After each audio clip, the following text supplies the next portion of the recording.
subject should... Oh, God. You look good. Looking good, actually. Remember back when gaming was fun? When you'd get a new game, plan the next few days around it and nothing else, and just have the best time making memories with your friends or enjoying some quality alone time exploring a new world? I can't be the only one who's noticed the change. We have more games than ever to play, but something's missing. They're just not fun anymore. Now, that's not to say we don't still get some bangers. Games focused on giving you nothing more than a good time, a distraction from everyday life, some with systems and mechanics so deep you can lose yourself in them for dozens or hundreds of hours. But what happened to the simpler escapism of gaming? The games you can beat in a weekend that give you the complete experience in one go. Is that right? Welcome back to the army, soldier. Shit. Welcome to MojoPlays, and the best days of our favorite hobby might truly be behind us forever. Just be warned, this may come off very much as a back in my day type of essay, but that's also kind of the point, showing how quickly and drastically everything has changed for the worse in the last 20 years of gaming. I'm here.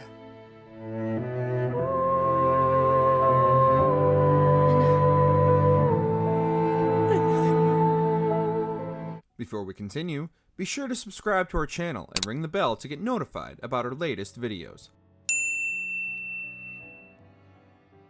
Modern gaming just feels different.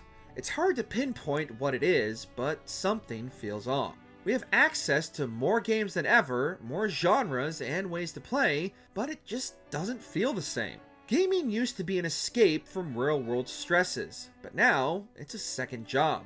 Whether it's the grind of constantly updated live service games or even just simply trying to keep up with every new release, gaming just doesn't feel fun anymore. It feels like work. I love video games. Almost everything I do is based around video games. Whether it's playing, watching, reading, or scheduling time off around the next big release, I live and breathe video games. But for as much as I love them, I'm just not as excited about them anymore. Every new release these days just feels hollow, like it's the same game over and over again.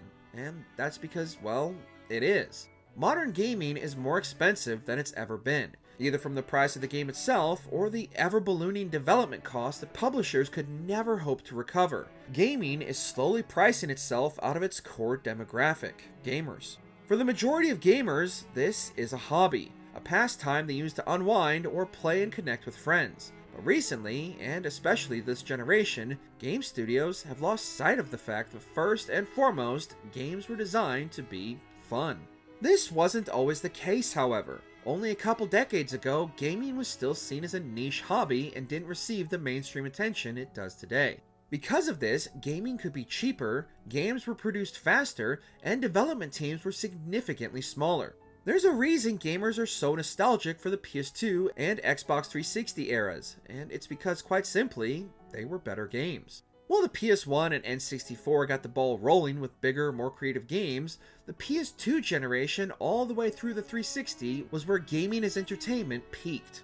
Again, I'm not saying there aren't great games today, just a lot less of them. Back during the PS2 and the 360 generation, we would get entire video game trilogies within the same console cycle, rather than waiting almost a decade for a single sequel, and because the teams were smaller, most of the time, the games were built by gamers for gamers. And what's even crazier? The entire game was on the disc! Wild, I know.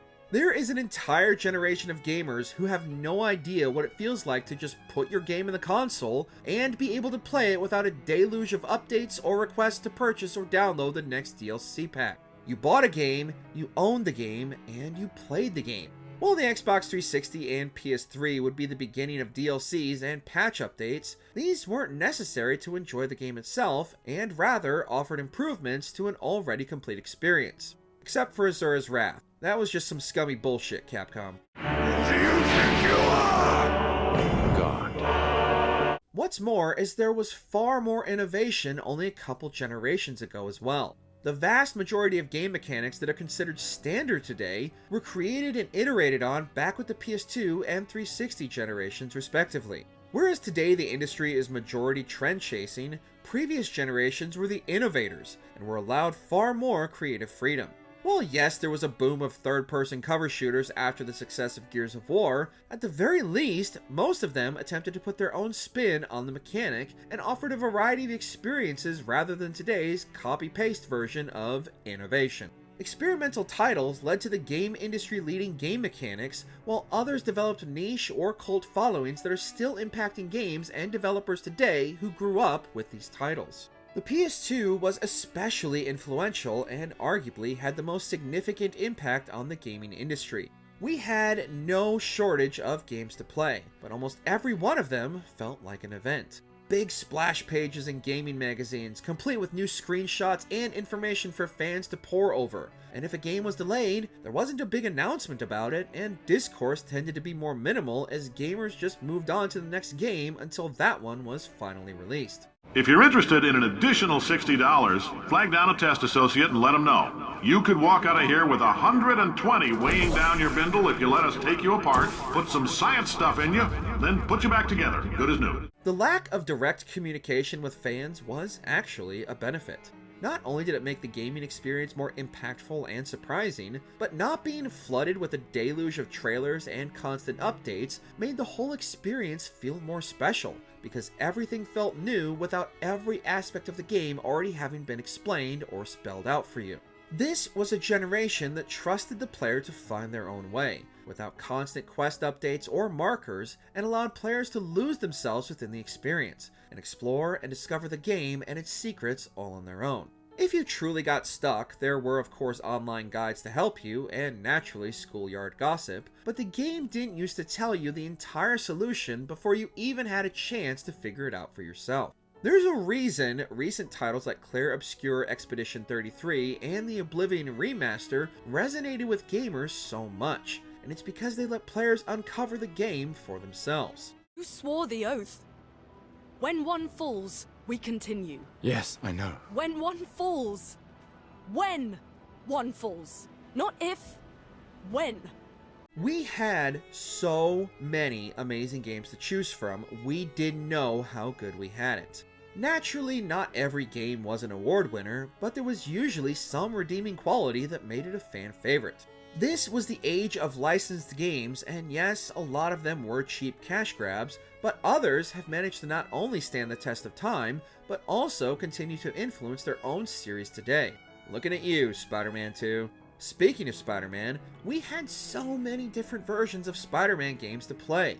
There was a tie-in games, of course, but also standalone titles such as Web of Shadows or Shattered Dimensions, and those games are still beloved today. These days, it seems like we're lucky if we get a decent superhero game every 5 years, simply because the licenses to do so have become so expensive. I mean, when was the last time we got an amazing Transformers game? We once had War for Cybertron and Fall of Cybertron, and now there's basically nothing. One shall stand. One shall fall. And we had so many Simpsons games, SpongeBob too, and they were all stupid fun for a weekend and gave us some of the best memories, especially The Simpsons Hit and Run. Why that game hasn't been re-released will forever be a mystery. Dad, your fans want you outside. Fans? Oh, those fans. We had an overabundance of games to choose from, and there was something for every kind of gamer. Love racing? Here's Need for Speed, Burnout, Gran Turismo, and Midnight Club. Skateboarding? Tony Hawk. BMX? Matt Hoffman, Downhill Domination, or if you're feeling risque, BMX XXX. First-person shooters? Medal of Honor, Call of Duty, Time Splitters. Stealth? Metal Gear Solid, Splinter Cell, and Tenchu. RPGs? Do you want it turn-based or action? We've got both. What about horror? Silent Hill, Resident Evil, Fatal Frame, and any number of similar titles. We got all manner of experimental games too. Mr. Mosquito, Katamari Damacy, Okami, Shadow of the Colossus, and so many more. Gaming was at its creative peak during this time, and gamers were the ones who benefited the most. Even heading into the Xbox 360 and PS3 generation, this trend continued, but with more streamlined and accessible game mechanics, options, and controls. Video game releases also used to be huge events. Major releases came with midnight launches and lines of fans waiting around the block waiting for their copy of a new console or game. The launch of the PS2 was nationally covered on the news, with dedicated fans camping out days before the console's launch. I wonder how many of these I can pick up before I max out my card. I've got. You gonna be able to play tonight? Oh yeah, I'm probably not gonna sleep. So You didn't pay $300 when I'm playing today. yeah. Halo 3 set records with its midnight launch, and many people created entire friendships and teams from people they met waiting in line for the newest release. In the modern age of digital, however, those days are long gone. No longer do you need to rush to Blockbuster or Hollywood Video just hoping the newest release hadn't already been checked out, or hoping your favorite game store wasn't sold out before you got there. I can remember specifically that Tuesdays used to be new video game day, and I would anxiously wait for those new titles if I had the money to buy it, or planning my whole weekend around renting the newest game I was looking forward to. Digital games are always at your fingertips, but there's something hollow about these releases. For a medium built around communities and bringing people together, modern gaming feels lonelier than ever. With access to more video games than ever, nothing truly feels special anymore. Gaming has become Netflixed. We're constantly bombarded with a deluge of high-profile releases and trailers, so much so that most of them are forgotten by the time they actually release. However, this wasn't always the case. Back on the PS2 and even on the 360, almost every release had its time in the spotlight, no matter how small. Some naturally got overlooked, but most gamers were at least aware of their release. With the rise of Xbox Live Arcade, smaller games had access to even more players, and games like Limbo and Braid became icons of the indie scene because of this, and paved the way for the thriving indie developers we love today. Beloved gaming franchises debuted during this time and built their devoted fan bases that continue to follow the newest titles today. But these aren't the same games we fell in love with.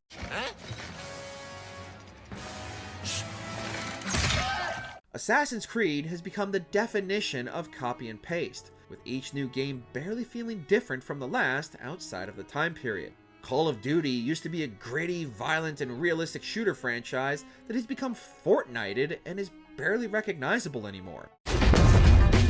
Look out! I am Seth Rogen, mother. Uh-oh. Even Grand Theft Auto isn't what it used to be.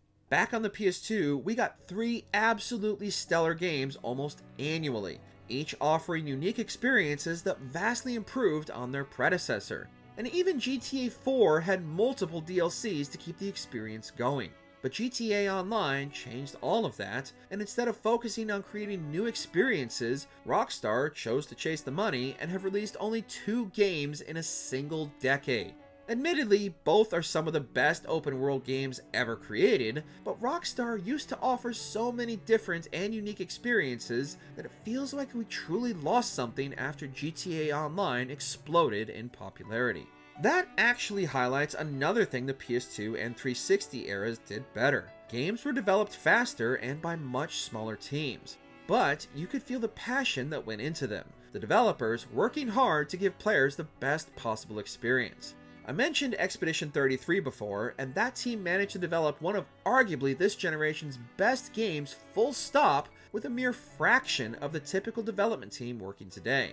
Most games these days have game credits longer than the Lord of the Rings Extended Edition trilogy, and many staff don't even know the full story of the upcoming GTA 6 because the team is so unbelievably large and bloated.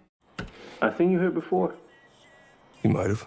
If game development tools have made game creation so much easier and streamlined that a single developer can create and release a game, why do they take hundreds, if not thousands of devs, millions upon millions of dollars, and entire console generations to release a single game? The problems don't stop there, however, with industry layoffs becoming nearly a daily news cycle, all while the industry itself continues to report record profits, and the heads of these studios who have nothing to do with the game's creation continue to rake in ludicrous salaries year over year. Most of these CEOs aren't gamers and don't even play the games they sell. You don't play a lot. Still render? I'm not a gamer. Gaming has become commercialized and has lost the passion and creative vision they used to have. Nowadays, everything revolves around shareholders and ridiculous sales expectations, which leads to less risk-taking and more safe games that continue to recycle franchises and game mechanics, all while trying to gaslight gamers into believing this is what they want. Gamers aren't viewed as customers anymore, and are instead only seen as endless cash flows for the corporate machine, transforming what was once a budding new art form into yet another soulless machine. While I naturally understand gaming is a business and needs to make money, the way modern gaming approaches the industry is night and day compared to the practices used to make it the entertainment juggernaut it is. Game companies and developers weren't focused on making sure players continued to play only their game for the next 10 years while they worked on a sequel. They innovated and continued to release games that developed loyal customers and fans. God of War, Ratchet & Clank, Assassin's Creed, and even Call of Duty continue to be successful today because of that fan loyalty, and players who grew up playing these games back when they were experimental ideas. There are some gamers today who weren't even alive when some of these franchises began, but through sheer popularity from the old school fans and name recognition, know about their history and continue to keep the franchises alive. Unfortunately, many of the studios who created some of the best games of the 2000s have either long since shut down or been folded into larger developers to work on the biggest IPs. Signing with Activision is essentially a death sentence, as you will become assimilated into the COD machine one way or another eventually. Your years of service have shown you the importance of our work. Here, you'll witness the global scope of that mission in action. Gaming used to be so much fun, and I miss those times. Couch co-op, multiplayer weekends, and just talking games with my friends. Unfortunately, gaming isn't gaming anymore. It feels like we've lost a part of ourselves with each new console cycle, like there's less to play when we have more to play than ever. I remember scheduling my vacation days around the release of specific games. These days, new games like that are so few and far between, it's hard to really get excited about whatever new big AAA game happens to be coming, because the game won't be feature complete, or sometimes even playable until months after release and a myriad of updates. The golden age of gaming might be truly gone forever, but there is still some hope. The rise of AA developers alongside indie have been consistently outperforming many AAA releases by giving players exactly what they've been wanting: a solid and complete experience with interesting game mechanics or stories to tell. These are not only the types of games players want, but also the ones developers clearly want to make, with many developers leaving massive companies for smaller teams dedicated to delivering quality games and memorable experiences to an audience desperate for them. Older and retro games have routinely outsold modern AAA releases, and a large number of indie developers are crafting an entire subgenre which recreates PS1, PS2, and Xbox 360 style video games with retro graphics and gameplay mechanics. We all long for the days when gaming was something entirely different than what it is now, and that's not just me being nostalgic. I truly had more fun playing games on less powerful hardware that offered more linear experiences that I could replay multiple times than I do with most games released today. But wishes come at a price. To pursue one's wishes is to court one's doom. Clair Obscur Expedition 33 is the culmination of frustrated devs and gamers longing for the good old days of video games, and has become a rallying cry for gamers who are tired of the same games being repackaged as new year over year. There is hope for gaming to turn itself around, but it's absolutely going to be an uphill battle, and it's not only the devs that are fighting back. Continue to speak with your wallets and let publishers know we want fun, artistic, experimental, and memorable gaming experiences again. Or, even better, if you're able to, start creating your own game. The tools are all there for us to finally create the video games we've always wanted, and there's no better time than now to start. Tomorrow comes, and we lay the path for those who come after. We knew not all of us would make it, but we continue.